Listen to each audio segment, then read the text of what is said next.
So ఈరోజు movie వచ్చేసి I Confess, director by Alfred Hitchcock. ఇది one of the best thrillers అని చెప్పాలి. ఇది మూవీ మొత్తం బ్లాక్ అండ్ వైట్లో ఉంటుంది. ఇది కోర్ట్ డ్రామా అన్నమాట, కోర్ట్ రిలేటెడ్ మూవీ. ఇది వచ్చేసి ఏంటంటే మనకి డైరెక్ట్గా ట్రూత్ తెలుస్తుంది మర్డర్ గురించి, కానీ అది ఎలా ట్విస్ట్ చేస్తున్నారో అది తెలిసిన వ్యక్తి చెప్పలేని స్టేజ్లో ఉన్నాడు అనమాట.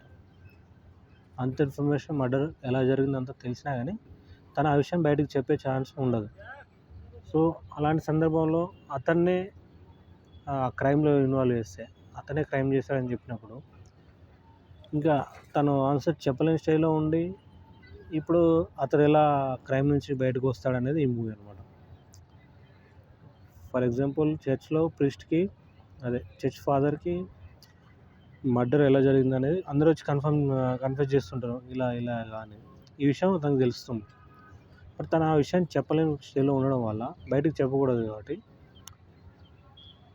ఒక సందర్భంలో క్రైమ్ తనే చేశాడనే స్టేజ్కి వచ్చేస్తుంది. ఇప్పుడు తను ఒక పరంగా తను బయటకు ఆ ఇన్ఫర్మేషన్ చెప్పకూడదు, ఇంకో పరంగా ఆ క్రైమ్లో తను ఫేస్ చేయాల్సి వస్తుంది అనమాట. ఆ శిక్ష తను అనుభవించాల్సి వస్తుంది, ఎందుకంటే తనకు నిజం తెలిసినా చెప్పలేని స్టేజ్లో ఇప్పుడు తను చెప్పకపోవడం వల్ల అతని మీదకే కేసు అవుద్ది. కాబట్టి ఆ ఇష్యూని ఎలా ఫేస్ చేశాడు, ఆ ట్రూత్ ఎలా రివీల్ అవుతుంది, ఆ ఇన్ఫర్మేషన్ ఎలా అంతా, ఆ క్రైమ్ ఎలా జరిగిందనే ఇన్ఫర్మేషన్ ఎలా బయటకు వచ్చింది అనేది ఎంటైర్ మూవీ అనమాట. అసలు